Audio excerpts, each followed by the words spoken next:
Yes, good morning all of you. आज हम start करने जा रहे हैं price determination and simple application. जो प्राइस है उसको कैसे डिटरमाइन करेंगे, ये आपका लास्ट टॉपिक है in your book micro economics. Micro economics में ये लास्ट चैप्टर है। इसके बाद माइक्रो इकोनॉमिक्स का आपका जो सिलेबस है वो कंप्लीट हो जाएगा। उसके बाद स्टैटिक्स में आपका एक चैप्टर बचेगा, इंडेक्स नंबर, सिर्फ एक चैप्टर उसमें लेफ्ट है और ये इस बुक का लास्ट चैप्टर है आपका। देखिए प्राइस डिटरमिनेशन, प्राइस डिटरमाइन कहाँ होता है, जहां पर हमारी डिमांड और सप्लाई जो है वो इंटरसेक्ट करती है, वहां पर हमारा प्राइस डिटरमाइन होता है। अब देखिए सबसे पहले इसके मीनिंग देखते हैं क्या होता है। इंट्रोडक्शन में देखिए, the concepts of demand and supply help us to understand the motivation and action of people in their roles as consumption and producers. ये क्या है, डिमांड और सप्लाई को जब हम स्टडी करते हैं, डिमांड की सेपरेट करते हैं, सप्लाई की अलग से स्टडी करते हैं। उन दोनों की स्टडी करने से हमें पता चलता है कि उनके एक्शंस का, लोगों के एक्शंस का, पीपल की एक्शंस का पता चलता है कि जो उनका जो रोल है, पीपल रोल करते हैं किस लिए, कंजप्शन के लिए भी रोल करते हैं और प्रोड्यूसर के लिए भी रोल करते हैं। कौन करते हैं, पीपल करते हैं। These concepts are of limited use when they are taken separately. They become more useful when they are used together to explain the behavior of equilibrium in the market. अब जब इन दोनों को जब हम स्टडी करते हैं सेपरेटली, अलग अलग से जब हम इन दोनों को पढ़ते हैं, तो इन दोनों का जो यूज है वो क्या होता है, एक साथ होता है। डिमांड और सप्लाई का यूज एक साथ होता है। किस लिए, जब हम देखते हैं कि इक्विलिब्रियम, वो मार्केट का जो इक्विलिब्रियम है वो कहाँ पर है, मार्केट का इक्विलिब्रियम देखने के लिए हमें डिमांड और सप्लाई दोनों की एक साथ स्टडी करनी पड़ती है। अब देखिए, market consist of 3 elements. Market में कौन कौन से 3 एलिमेंट्स इंक्लूड होते हैं। देखिए, demand describing the behaviour of consumers in the market. जो डिमांड है उसको हम कैसे डिस्क्राइब करते हैं कि कंज्यूमर्स का जो बिहेवियर है वो कैसा है मार्केट में। कंज्यूमर का बिहेवियर हमारे प्रोडक्ट के लिए कैसा है, ये डिटरमाइन करता है, ये डिस्क्राइब करता है डिमांड को। फिर supply describing the behaviour of firm in the market. जो सप्लाई है वो किसके बिहेवियर पर डिपेंड करती है, प्रोड्यूसर के या सप्लायर के इन द मार्केट। फिर मार्केट इक्विलिब्रियम कहाँ होता है, connecting demand and supply and describing how consumers and producer interact in the market. जो मार्केट इक्विलिब्रियम होता है वो कहाँ होता है, जहां पर डिमांड और सप्लाई जो है मिलते हैं, या कंज्यूमर एंड प्रोड्यूसर का जो इंटरेक्ट होता है मार्केट में, वो क्या कहलाता है, हमारा मार्केट इक्विलिब्रियम। अब देखिए, this chapter deals with the study of determination of market equilibrium. इस चैप्टर में हम किसको पढ़ेंगे, मार्केट इक्विलिब्रियम को पढ़ेंगे। And affects the change in demand and supply on the market equilibrium. अब मार्केट इक्विलिब्रियम के लिए इसका जो इफेक्ट पड़ता है, डिमांड पर क्या इफेक्ट पड़ता है और सप्लाई पर क्या इफेक्ट पड़ता है, मार्केट इक्विलिब्रियम में ये डिटरमाइन करेंगे।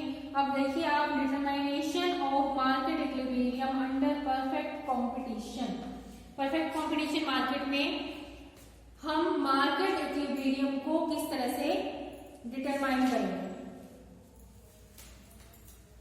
क्या है, perfect competition. Market demand is sum total of demand of a commodity by all the buyers in the market. जो मार्केट डिमांड होती है और मार्केट सप्लाई होती है, उसमें कौन कौन से कंसेप्ट इंक्लूड होते हैं। मार्केट डिमांड जो है वो सम टोटल ऑफ डिमांड है, यानी एक कमोडिटी के लिए एक मार्केट में कितने टोटल नंबर ऑफ बायर है वो क्या कहलाती है, मार्केट डिमांड। इससे से मार्केट सप्लाई होती है सम टोटल ऑफ सप्लायर्स, क्या होते हैं, टोटल एक मार्केट में पर्टिकुलर कमोडिटी को बेचने वाले कितने सप्लायर्स अवेलेबल है, वो क्या कहलाते हैं भाई, मार्केट सप्लाई कहलाती है। और जो डिमांड का जो स्लोप होता है वो क्या होता है, डाउनवर्ड होता है due to operation of law of demand.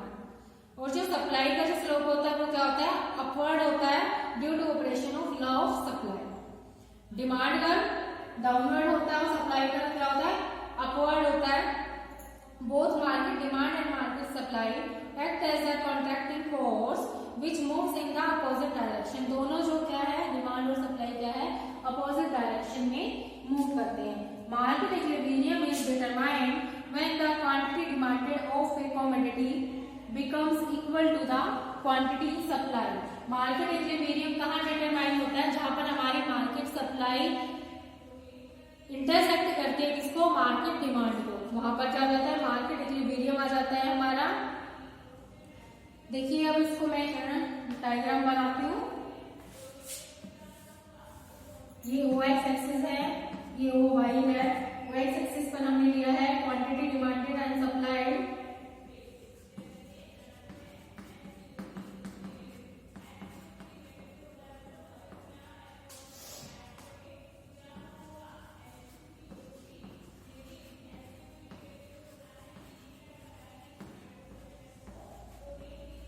Demanded and supplied. OY पर लिया है हमने प्राइस। ये हमारा सप्लाई कर्व है SS, और ये हमारा क्या है, डिमांड कर्व है DD। अब ये दोनों इंटरसेक्ट कर रहे हैं E पॉइंट पर। ये हमारा हो जाएगा मार्केट इक्विलिब्रियम पॉइंट। ये पॉइंट जो है ये हमारा क्या कहलाता है, एक्सेस डिमांड, एक्सेस सप्लाई। और ये जो पॉइंट है ये हमारा क्या कहलाता है, एक्सेस डिमांड।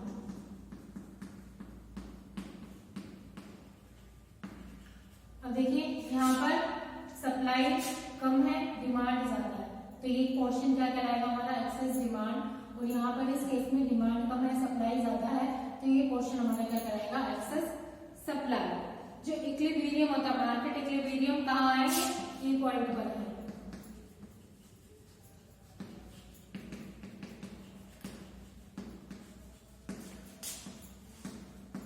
ये है हमारा मार्केट इक्विलिब्रियम।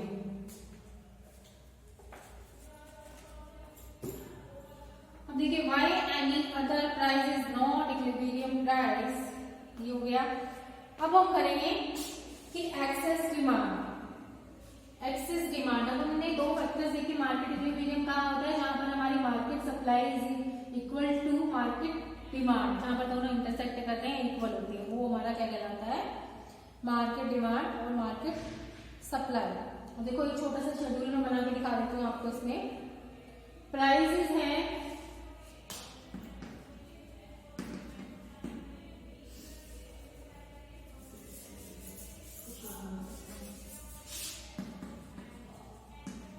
ये प्राइस है हमारे पास 2, 4, 6, 8 एंड 10। अब हमारे पास है मार्केट डिमांड।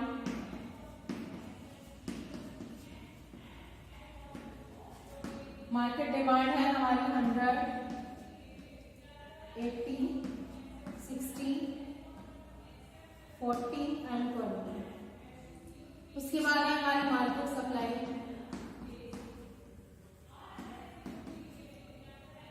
20, 40, 60, 80 एंड 100। अब शॉर्टेज और सरप्लस,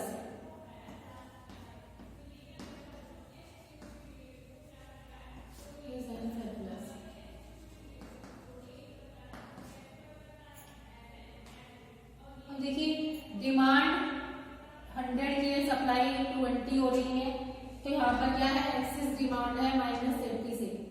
अब डिमांड 80 है, सप्लाई 40 है, तो -40 से एक्सेस डिमांड है। फिर 60 डिमांड है, 60 सप्लाई है, यहाँ पर क्या है, इक्विलिब्रियम लेवल है, ठीक है। अब डिमांड 40 की है, सप्लाई 80 हो रही है, तो यहाँ पर क्या हो रही है,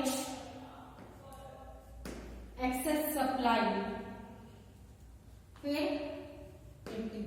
ये दोनों क्वेश्चन क्या कहलाएंगे, एक्सेस सप्लाई, ठीक है। ये जो क्वेश्चन है यहाँ पर क्या है, डिमांड कम है और सप्लाई ज्यादा है, तो ये वाला क्वेश्चन क्या कहलाएगा हमारा, एक्सेस सप्लाई।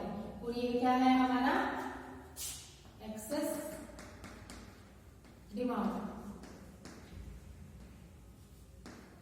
क्योंकि यहाँ पर डिमांड ज्यादा है और सप्लाई कम है, तो ये हमारा क्वेश्चन क्या कहलाएगा, एक्सेस डिमांड। एक्सेस डिमांड क्या होती है, देखिए excess demand refers to situation when quantity demanded is more than quantity supplied at the prevailing market price. क्या होता है एक्सेस डिमांड, क्या होता है जहां पर हमारी excess demand refers to situation when quantity demanded is more than quantity supplied। इस सिचुएशन में क्या है, quantity demanded is more than quantity supplied. इस सिचुएशन में क्या है, क्वांटिटी डिमांडेड क्या है, ज्यादा है किससे, क्वांटिटी सप्लाई से। तो ये क्या कहलाता है हमारा एक्सेस डिमांड। अब एक्सेस डिमांड को हम कैसे दिखाएंगे डायग्राम में, ये था हमारा मार्केट इक्विलिब्रियम को हम कैसे दिखाएंगे, ये हो गया। अब है हमारा एक्सेस डिमांड।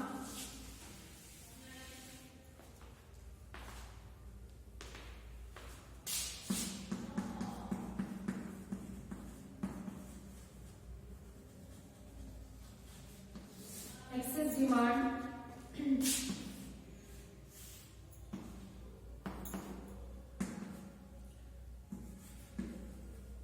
मोबाइल पर हमने प्राइस लिया है, वर्कशीट पर लिया हमने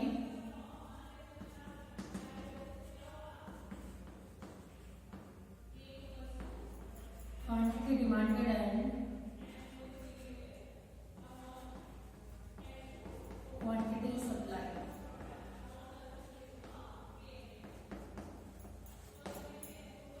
अब दोनों इंटरसेक्ट यहाँ कर रहे हैं, ये हमारा एक्सेस हो गया, ये हमारा वीडियो। अब हमें क्या दिखाना है, एक्सेस डिमांड, जहां पर हमारी एक्सेस डिमांड होगी। डिमांड कहाँ है, ज्यादा, सप्लाई कम है, डिमांड ज्यादा है। तो ये वाला नीचे वाला जो क्वेश्चन है वो हमारा क्या करेगा, एक्सेस डिमांड। सपोज प्राइस जो है पहले P था, ये इक्विलिब्रियम लेवल था, अब प्राइस जो है वो P से घटकर कितना हो गया है, P2 हो गया। तो क्वांटिटी डिमांडेड भी क्या हो गई है, ज्यादा हो गई है। पहले क्या थी, अब कितनी हो गई है वो, Q2 हो गई है। ठीक, तो ये जो क्वेश्चन है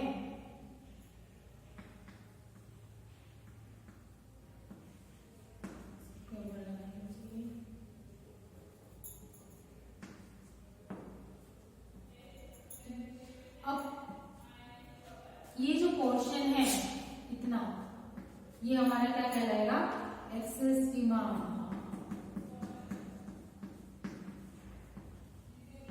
जहां पर हमारी quantity demanded is more than quantity supply.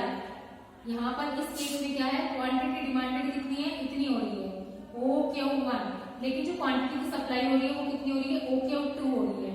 तो इस लेवल पर quantity demanded is more than quantity supply eight the prevailing price of the market price. Market price यही है, लेकिन इस पर क्या है, क्वांटिटी डिमांडेड क्या है, वो ग्रेटर हो गई है किससे, क्वांटिटी सप्लाई से। तो ये केस क्या बना हमारा, एक्सेस डिमांड। एक्सेस डिमांड हम कहाँ दिखाएंगे, नीचे तक दिखाएंगे, जहां पर हमारी सप्लाई का पीछे होता है और डिमांड का इंक्रीज होता हुआ दिखाई देता है। तो ये था हमारा एक्सेस डिमांड।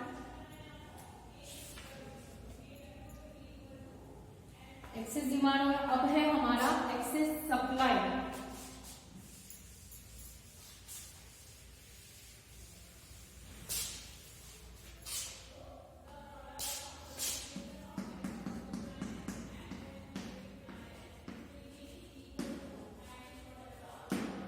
देखिए एक्सेस सप्लाई क्या होता है, excess supply refers to situation when the quantity supply is more than quantity demanded. ये क्या होता है, जहां पर हमारी quantity supply is more than, quantity supply ज्यादा है, एक्सेस का मतलब क्या होता है, ज्यादा, क्या है, supply. Quantity supply is more then इससे क्वांटिटी डिमांडेड। क्वांटिटी डिमांडेड से जो सप्लाई, डिमांड कम है लेकिन सप्लाई ज्यादा है, तो वो क्या करेगा हमारा एक्सेस सप्लाई। तो इसको हम कैसे दिखाएंगे, ये OX एक्सिस है, ये हमारा OY है, OY पर हमने लिया है प्राइस एंड OX पर हमने लिया है क्वांटिटी डिमांडेड।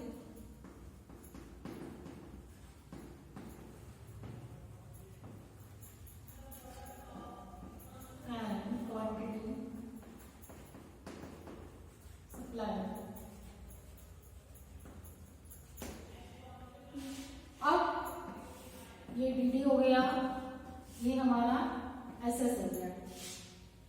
अब ये पॉइंट हमारा क्या है, ये पॉइंट है। अब हमें क्या निकालना है, एक्सेस सप्लाई। नीचे वाले क्वेश्चन में हमारा एक्सेस डिमांड होता है, सप्लाई यहाँ पर होगा। ये हमारा क्वेश्चन क्या है,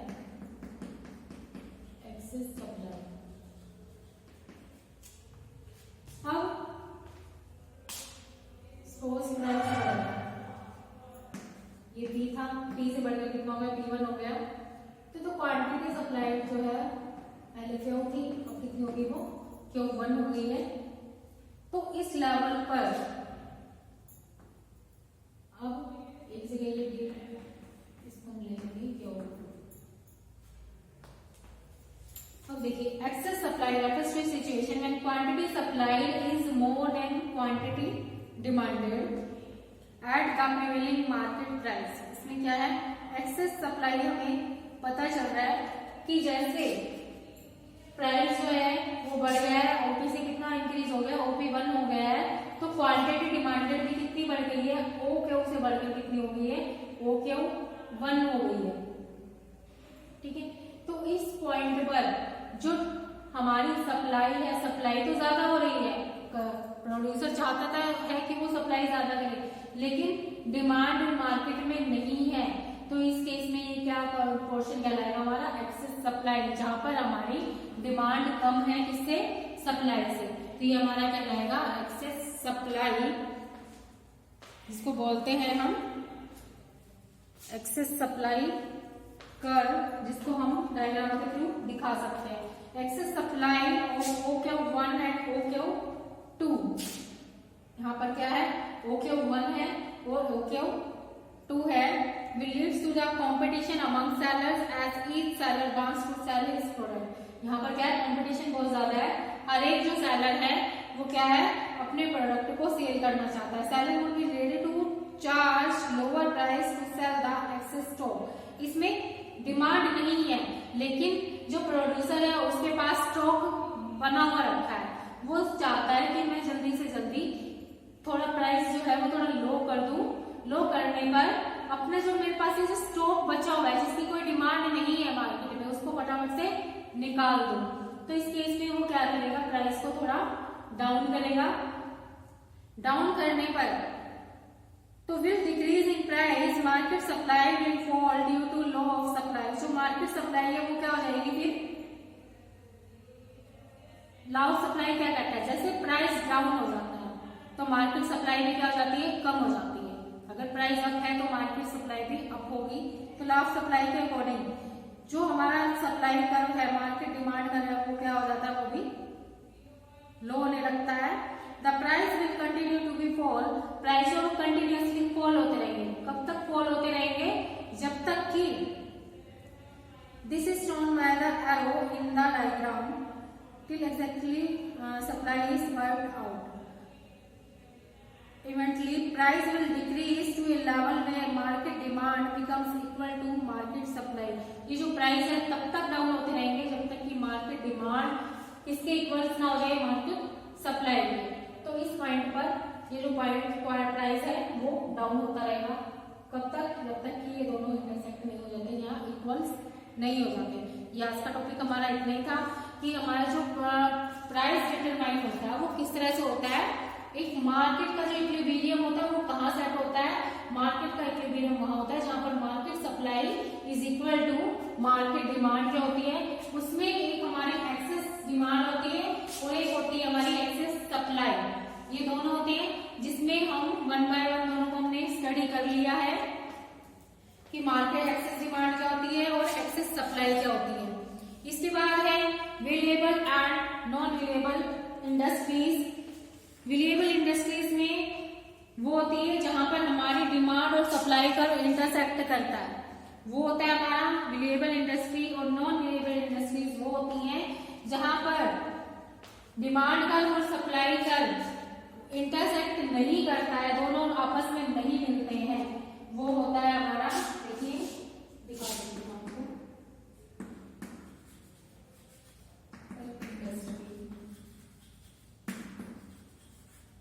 इसमें जो डिमांड कर्व है और सप्लाई कर्व दोनों क्या होते हैं, वो इंटरसेक्ट करते हैं।